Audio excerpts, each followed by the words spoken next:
souvent nous employons au nom des JITU des termes qui sont des appellations anciennes, tout simplement parce que l'école, qui était notre école de base, l'école du maître Minoru Mochizuki, utilisait les techniques qui faisaient partie de l'ancien temps, de l'époque Takeda. Alors après, ça a changé. Souvent, l'aïkido, qui était aussi issu de l'école Takeda, l'aïkido a changé les noms, ce qui fait que dans le langage courant, parfois il y a confusion. Par exemple, Yuki Chigae, on va voir que les anciens connaissent bien, bien sûr, c'est un mouvement que l'on retrouve actuellement avec l'appellation dans le jujitsu en général de côté ineri. Côté c'est le poignet, puis ineri c'est en rotation. Alors côté ineri, d'autres écoles vont l'appeler Sankyo, mais Sankyo ça veut rien dire, parce que Kyo c'est une élévation technique, hein, et San ça veut dire 3. Alors, troisième principe. Alors, un mouvement qu'on appelle troisième principe, ça ne veut pas dire grand-chose.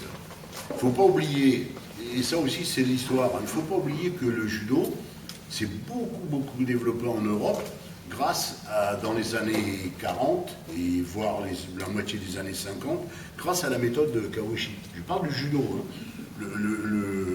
Les Européens, vous savez que toujours les Européens, en particulier les Français, hein, ont été des gens qui avaient du mal à apprendre les langues étrangères, même encore.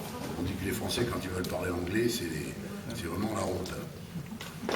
Ma fille qui est prof de français à Londres dit « Papa, surtout devant moi, ne parle pas anglais. » C'est spécial.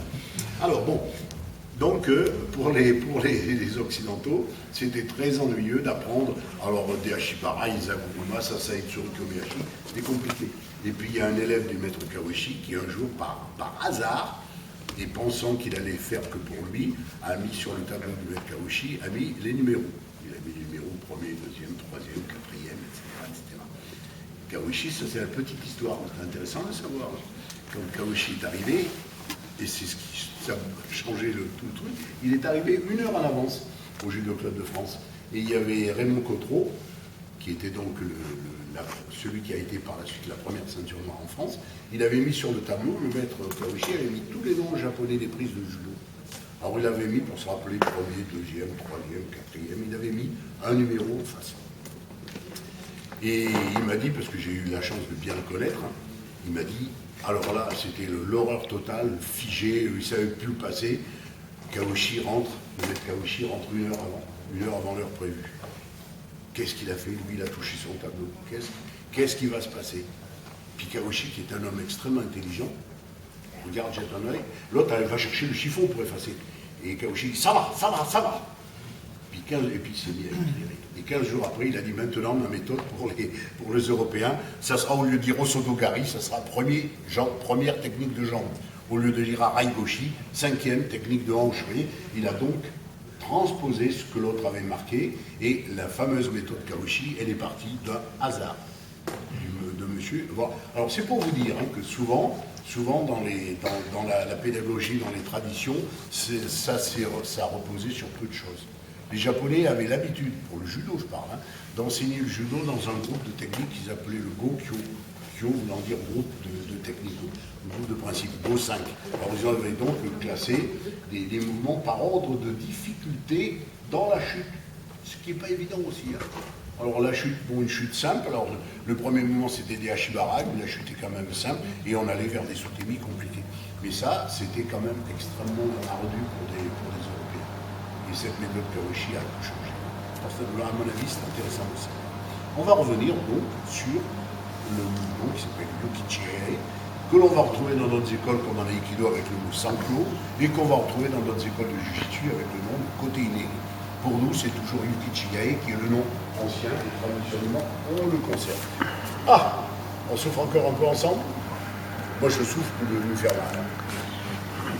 Oui, enfin, c'est comme ça. Tout à l'heure, on va retrouver chacun sur son niveau. Alors, voilà le mouvement. Alors, la technique, elle est super simple. Le principe consiste à saisir le bord cubital. C'est un mouvement très efficace, hein. Simple et efficace. On saisit le bord cubital de la main. Je vous rappelle, hein, bien que la plupart vous connaissez bien, les 4 doigts enveloppent le bord cubital, au côté du petit doigt, si vous voulez, hein, et le pouce est à l'opposé. Le but dans ce mouvement-là, ce sera de ramener son bras en flexion verticale et non pas horizontale, ça c'est l'erreur. Verticale, on a une inflexion le coude alors vers le plafond, et en même temps qu'il y ait une rotation pour que ce petit doigt aille vers son visage. Donc il a cette triple action. Il ne peut pas tourner, contrairement à ce que les gens disent, mais il peut tourner, là il peut tourner, effectivement.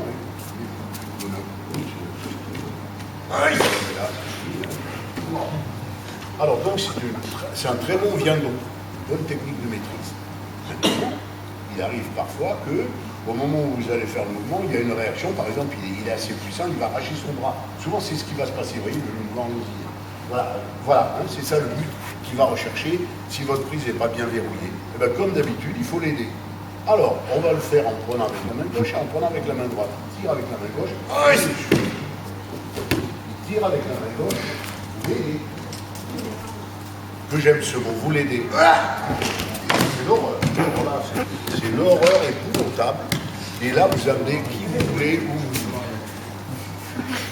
Tu vois, par exemple, toi, le jour où tu voudras te marier, ton fiancé va dire non, je ne vais pas aller voir M. le maire parce que j'ai peut-être une autre fiancée. Tu vas lui dire mais non, mon chéri, tac, tu l'attrapes comme ça et tu l'amènes. Ça marchera. Et grâce à moi, tu penseras à ce qui s'est passé quelques années avant. Tu auras un mari qui sera d'accord. Voilà. Non, mais il faut quand même éduquer les enfants. Reprenons notre. Alors, deux solutions. Pour l'instant, deux solutions. Il va tirer, il va essayer d'arracher son bras. Donc, vous suivez son mouvement. Vous l'amplifiez. Donc, vous n'allez pas contre sa force, vous allez vers sa force. J'ai essayé de faire ça, il arrache son bras. Je suis le mouvement. Ou encore, c'est dans le même esprit, et là, vous voyez, dans le même esprit, je vais bloquer son petit doigt. Simplement ça, hein. Vous étiez dans cette position, et là, vous listez verrouillé. Super facile. Vous voyez, vous donnez l'impression, ça c'est un truc que les flics aiment bien, surtout les flics japonais, parce que, vous voyez avec le voyou, ils ont capturé le voyou, et puis la même comme ça, il y a des braves gens qui disent « Ah, t'as vu, le flic, il est gentil, c'est un pauvre estropié, il lui fait traverser la rue, il va peut-être l'amener au commissariat pour lui donner une boisson. » Et c'est vrai, hein, vous croyez pas que je me marre, c'est vrai. Hein.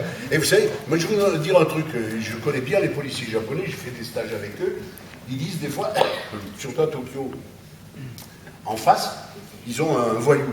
Puis comment faire? Parce que, ils pourraient lui rentrer dedans, mais il y a des gens qui regardent, surtout pas. Alors comment faire pour le maîtriser? Il dit, bon, allez, ça va maintenant, allez, terminé, on n'en parle plus. Alors, il serre la main, quoi. Alors, l'autre est content, il dit,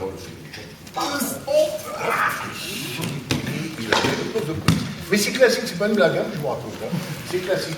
Il donne, alors l'autre, instinctivement, le flic lui tend la main, mais il fait pareil. Hein, et là, il lui faut la clé, il l'amène.